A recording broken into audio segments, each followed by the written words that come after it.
So I think people have made manifestation more difficult than it needs to be. I think that the whole process really goes like, want it, get it, keep it. Want it, that's your desire, whatever it is, right? Getting it, that's subjective. You got to know yourself to get what you want. That means knowing how resourceful you are, knowing your connections, knowing your intelligence, your intuition, but the difference between your intuition and anxiety and things of that nature. The get it part, the get it, got it part kind of go hand in hand, because when you getting it, you get it, you got it, right? But they go hand in hand. Like, it's that process is a little longer than like the want it and keep it part. That the get it is like the really biggest process of it all. But the get it part, people are listening to so many people online, and it's not like people are giving you bad advice. People are saying actually good things, but it's always best to like just keep these things in like the back of your head, and let this energy be something that's, let the energy that you come across, like the methods that people suggest, let that be something that you just keep in your pocket, but you are always going to rely on your intuition to like tell you and guide you to getting it and keeping it, whatever it is with your manifestation. Like, I was thinking about this when I was watching The Notebook the other day, and when he was on the bus to go get the paperwork, I guess to work on the house, the same house that he told her that he was going to build, and she wanted to stay in, and he said, okay, he put it in the house. But when he was on that bus, when he seen her, he wanted to get at her. He wanted her. He got off the bus. But seeing her was the want right there. When he got off the bus, that was the get it. That was the get it part. He went to go get it. It didn't work out, but he didn't give up. He went home to the house, built it the same way she wanted it. And because he put all of his energy into the getting it, back into getting what he wanted, he ended up getting what he wanted because he never gave up. He focused his energy there. He did what he needed to do. He built the house. He tried to sell the house, but he knew he wasn't really going to sell the house. But he just was doing anything with putting his energy into that house that they both, one, shared that first moment together with, but also the house that he built for her. He literally said, I told you I would do this for you. That movie is so great. But he got her eventually because she seen him in the newspaper. She came seeing him. And that part is more so like, once you put your energy out there that you want something, that you're going to go get it, you're going to be met halfway. Because he built the house, he seen her, he kept telling people, no, I'm not selling the house or whatever. But he kept putting energy into this project. And all he had to do was, and then all she had to do was the other half, to get it. The other half was, she seen the newspaper and went to him. That was it. Manifestation is so easy. It's just that all these methods out there just get thrown around and mess up everybody. But back to what I was saying, she went and met him halfway. He wanted it, he got it, and he kept it. All the way to the end when they passed together in that hospital. Beautiful movie. But that was a really good lesson I seen in that. And I'll report cards before I had started the video because I had to start over. It just wasn't right. But we got the Knight of Wands, Page of Cups, Knight of Cups in reverse. And then we got the Page of Wands upright. So it's no messages with these cards because there's no numbers on here. But to connect this to the manifestation, I think people got to realize, one, these new methods that you are seeing online and bombarding yourself with, all of these YouTube searches, all of these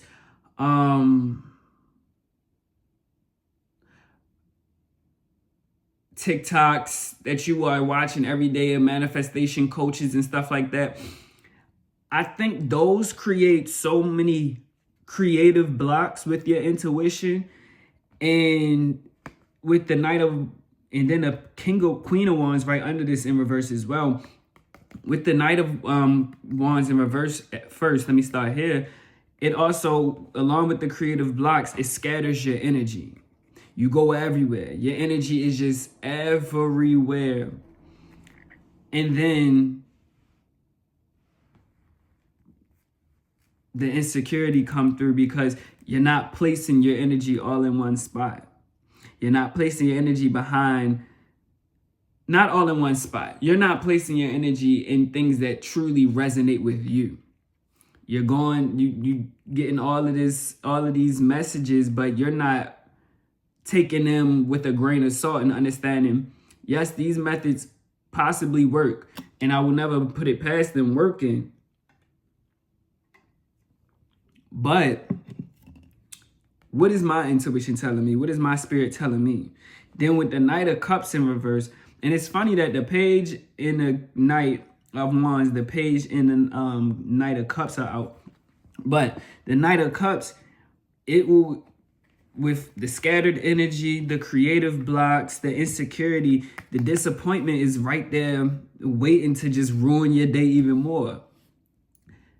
When all it really takes is the imagination, right? So, you know, we always want to, our goal is always to flip this on its head.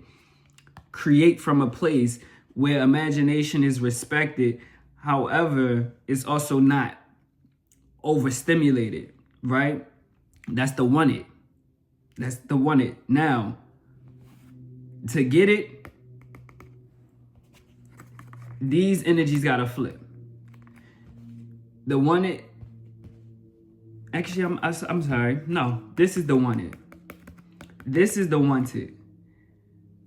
The creative opportunity, when you flip it, the creative opportunities, intuitive messages, the dreamer, and then, you know, what else do I want to take from this? I'm going to just take dreamer, creative opportunities, and intuitive messages.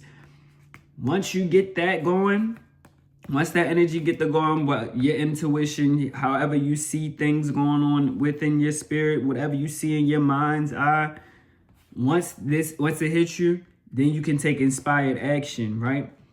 You can create with all of this cup being full, with this energy of the horse ready to take you where you need to go. And then this energy, instead of being scattered, is going to be focused. And that's the get it part. The wanted, it was more so with the pages. The wanted is like, my intuition, boo boo. All right, my imagination. All right, let me see this. I like that. I want that. Boom. Now, get it. How are you going to get it? It's not about listening to everybody's advice and doing all of these 50-11 techniques. That's not going to get it to you quicker by piling up all of these techniques. You got to know yourself in the get it part. You have to know yourself. And in this, with this card flip, this says following the heart. You have to know yourself in order to follow your heart. Then once you're following your heart, the inspired action and then that focused energy can come through, right? But the get it part, you got to know yourself. You can't just, oh, they said this worked for them. All right, let me see if it worked for me, because what worked for that person might not work for you. You might be a very mental person. They might be an action person. You might need time to make plans, and while you're making your plans, you may feel like you're falling behind when that person is making plans as they go. So y'all both moving at y'all respective speed, your subjective speed, but you need to take time to plan it out, and then you'll go. And with a smooth ride, because you like something to be an easy flow. They might be cool with the bumps in the road because they just so focused on getting it, because they're more in their body, not in their head like you. So always remember, like, the get it part when it comes to manifestation is subjective. These things that people say sound good. And of course, Listen, follow your heart. When you listen to these people, when you listen to the messages that come through from people online telling you certain methods, if it really triggers something in you to like, hold on, let me pay attention to that. Pay attention to that. Pay attention to that. But other than that, overall, don't do too much. Don't do too much with the information you get online and just start adopting it and applying it. Make sure you're following your heart. Make sure it feels right. That way, the energy won't be scattered. It won't be blockages made. You won't be disappointed or insecure. You'll be living in this energy with all of these other cards flipped upright. The next thing I want to talk about is comparing your current and past relationships. This is something I'm going to slightly touch on. But I just feel like a lot of people think that their exes were the bad persons, were the worst ones and whatnot. And then they get into new relationships and be like, oh, I've seen this before. I can tell where this is going to go. And I think people should, in those cases, when you're developing new relationships, you should always let go of the past. Of course, what I just said, when you feel triggered about something in the past that reminds you of your ex, always take a note of it, you know, and if it's really something you really got to get gone on, get gone. Ace of Cups. Okay, cool. When it's something you really should get out of Dodge on, get out of Dodge. But stop comparing your last relationships to your new relationships. And this goes with friendships as well. I had a friend that was weird in the past, and I'm just so scarred by weird people. You're so scarred and you don't want to deal with people. We all need human connection, right? We all need that. That's just a necessity. It's no need to even keep reliving the past if you know you've learned a lesson and applied that knowledge. You ain't gotta, cause my ex homegirl did this, my old homegirl, my old homeboy, my old boyfriend did this, my old boss did that, did this, did that. You don't gotta do all of that. If you know you've applied the knowledge, if you know you good, and then also, if you know that you've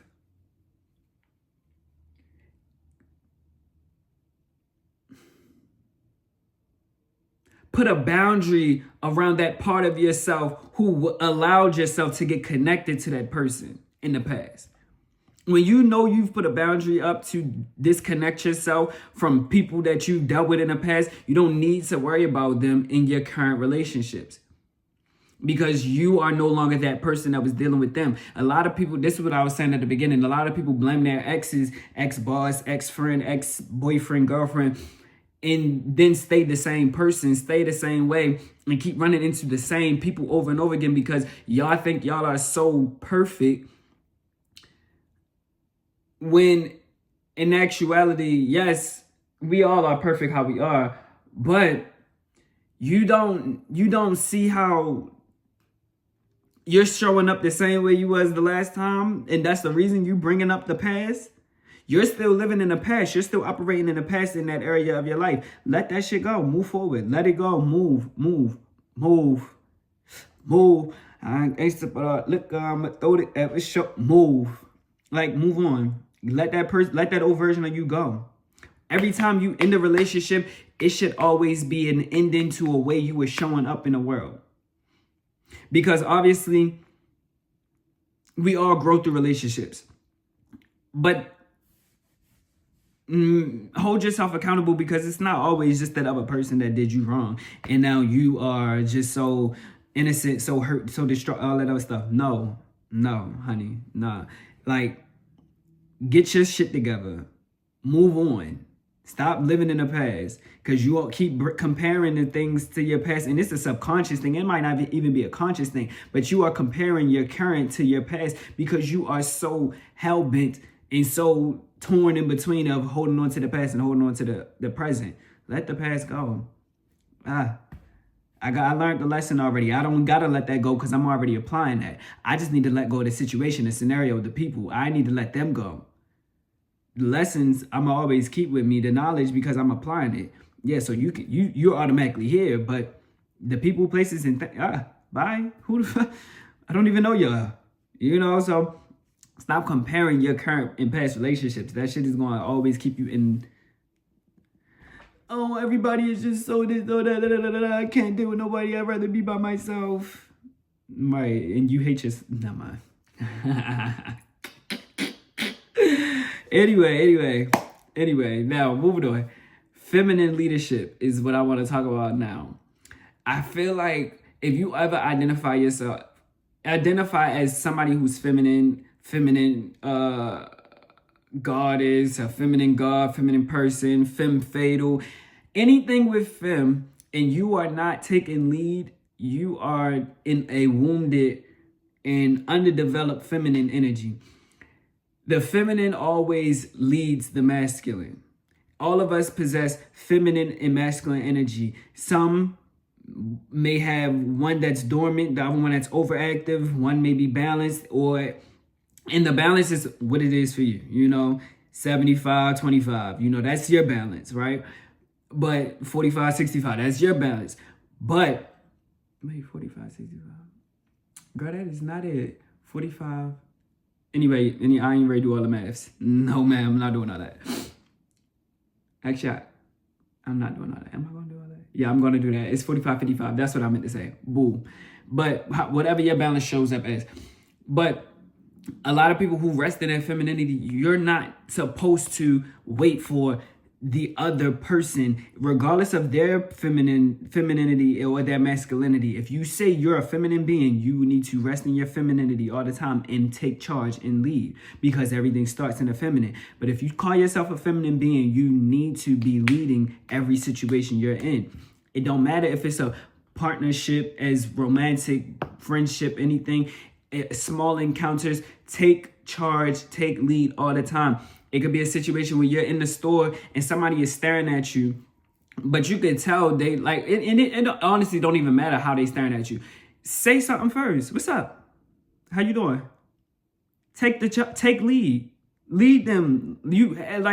If you are a feminine being, you are a leader. If you're resting more in your femininity, you are a leader. Lead the whole scenario. Lead the conversation. Lead the environment.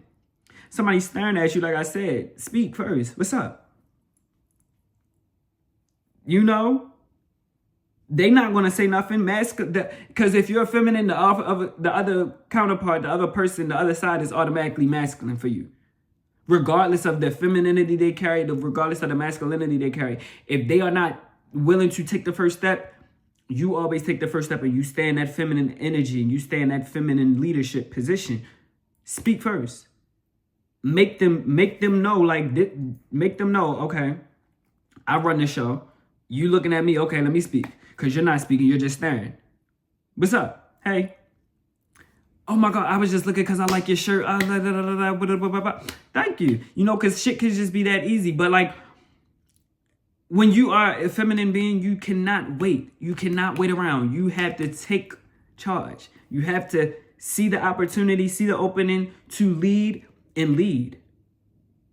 I don't understand when people be giving relationship advice, because I'm gonna go here with it. Giving relationship advice, talk about be feminine and let them come to you.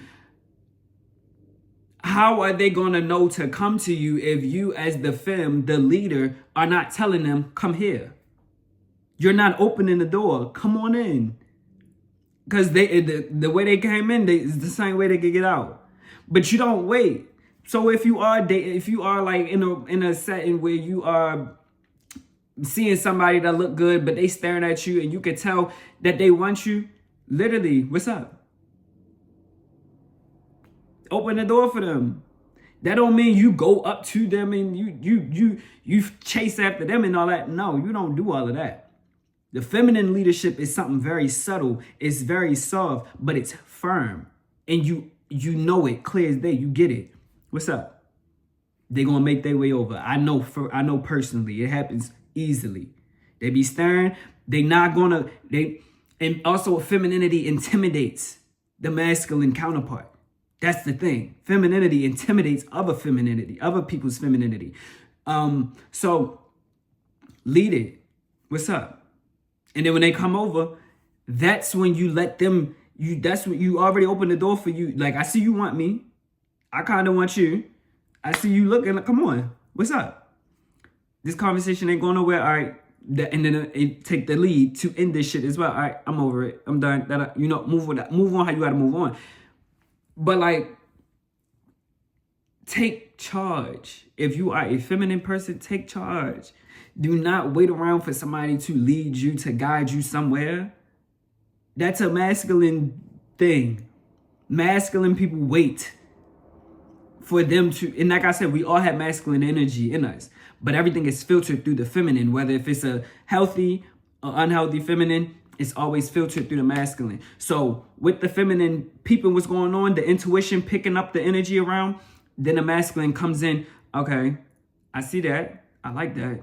I can see that like me. All right, bet. What's up? Or I see that. I'm feeling energy from here. What's up? Because the masculine going to come through with the thinking process, with the strategic thinking, like, all right, this is happening. This is what I'm feeling. All right, let me see this. Let me clear the air. Because I'm the leader. I'm going to lead this shit. You feel me? So anybody who calls themselves feminine, femme fatal, especially that stuff. People, a lot of women online love to be like, oh, femme fatal, the dark feminine and all of that other stuff. You don't even really take charge. You don't even lead. You don't even want to lead.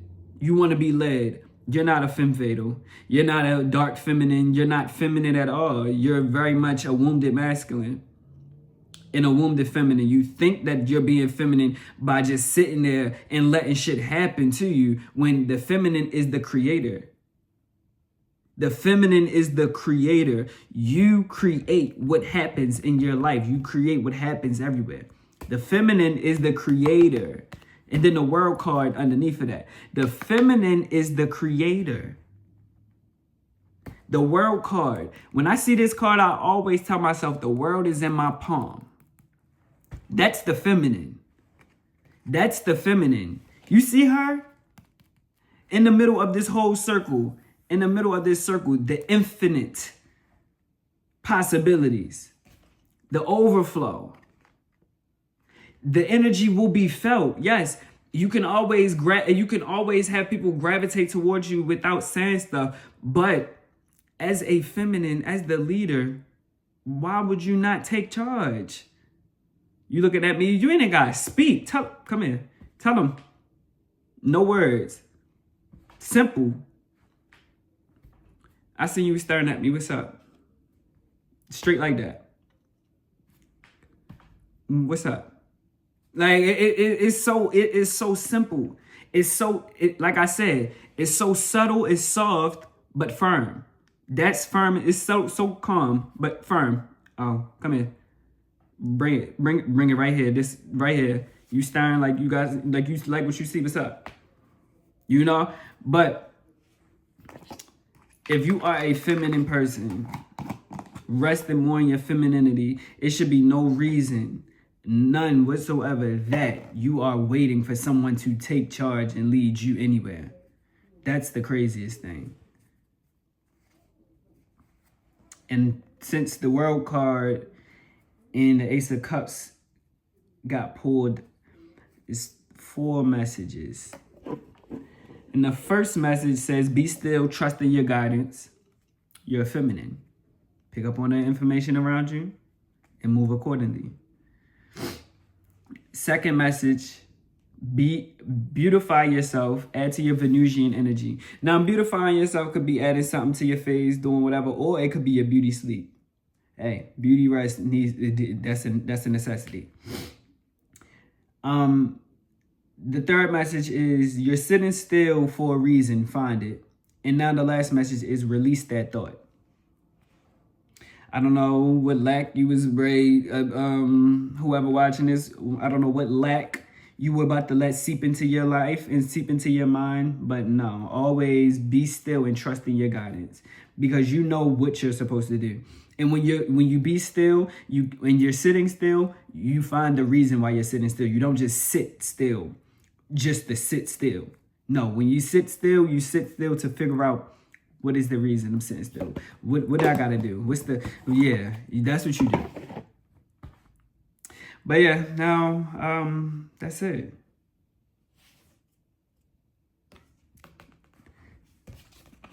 I'm gonna do this like this. With the world being in your palm and the cup is overflowing, you take inspired action. What she say on here? Inspiration, ideas, discovery, limitless potential, free spirit, exploration, excitement, and freedom. As a feminine, you lead. You don't get led. You do the leading. But if they are not good listeners, you kick their asses to the curb. If they don't have this up here good on their shoulder, you kick their ass to the curb. The second thing I said, the past, let that shit go. So you can be full and complete in the present, then a cup can overflow and you'll be free from the past. The first thing I said was manifestations. Want it. Hold on, no. Want it. Get it, keep it. Because now this is the completion. This is the end of it. When you get it, you keep it. You get it through these, through this. What actions are you trying to take? Explore, be excited through it all. Be inspired, right? Limitless potential. It's never just one way to get something. Like I said, everybody got all these methods. All of these methods work. That's why people talk about it. But listen to yourself. Want it. Want it. Get it. Got it. No, want it, get it, keep it. Boom. And that's it. And it's Friday the 13th. Guess who's playing Freddy? No. Ain't it? Anyway, look, I'm gonna let it go. Bye. I'm gonna go ahead, continue with my day, and enjoy this Friday the 13th. Make sure y'all do something very feminine and a little witchy in honor of the day. Venus Day on the 13th. 13 moon cycles. Come on now.